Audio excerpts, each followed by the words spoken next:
որ ըստ էության ստացվում է, որ հայաստանյան առաքելական Սուրբ եկեղեցին նախորդող շրջանում ամբողջական եւ հստակ կանոնակարգում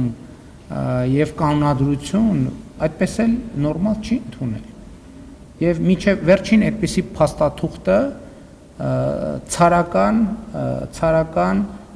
պոլոժենի կոչվող փաստաթուղթն է,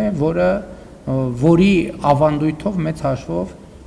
որի ավանդույթները մինչև այսօր էլ շարունակվում է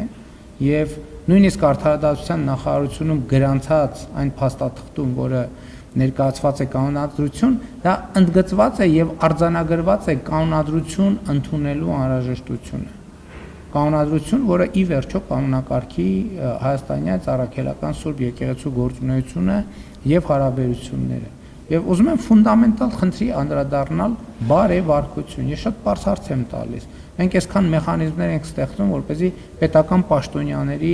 բարեվարկության երաշխավորման եւ հաշվետվողականության մեխանիզմներ ձևավորեն, իսկ ինչու դա պետքա չլինի հայաստանյան առաքելական Սուրբ եկեղեցու։ Էլի եմ ասում, այսօր ես ավելի եմ համոզվում, որ հայաստանյան առաքելական Սուրբ եկեղեցին գտնվում է պարզապես աղետալի վիճակում։ Բազմաթիվ հոգևորականներ ուղղակի ապրում են չքավորության եզրի։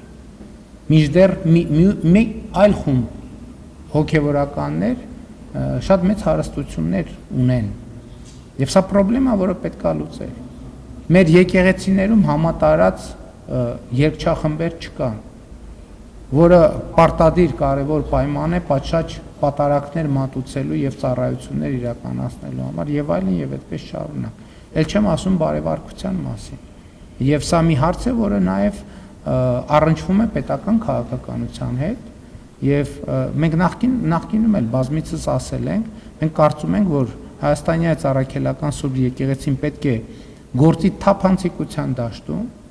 այդ թվում Հայաստանի Հանրապետության օրենսդրությանը լիարժեքորեն համապատասխան եւ բազմիցս ասել եմ այդ թվում հարկային օրենսդրությանը համապատասխան եւ ասել եմ բազմիցս, որ կառավարությունը եւ այսօր էլ հստակ ասում եմ,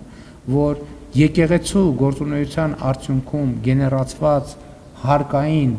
եկամուտները 100%-ով կվերադարձվեն եկեղեցուն եւ դեռ մի բան էլ ավելի, ես իմ նշած բոլոր հարցերը, ինչու պիտի օրինակ հայաստանյան առաքելական Սուրբ եկեղեցու հոգևոր ծառայողները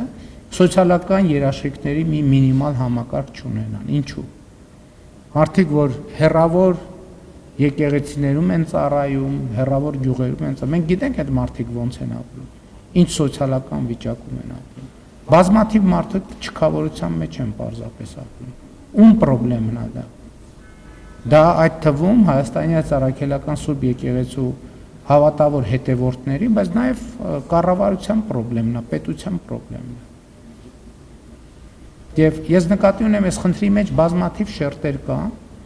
եւ այդ շերտերին, բոլոր շերտերին պետք է խնամքով եւ հոգատարությամբ մենք անդրադառնանք։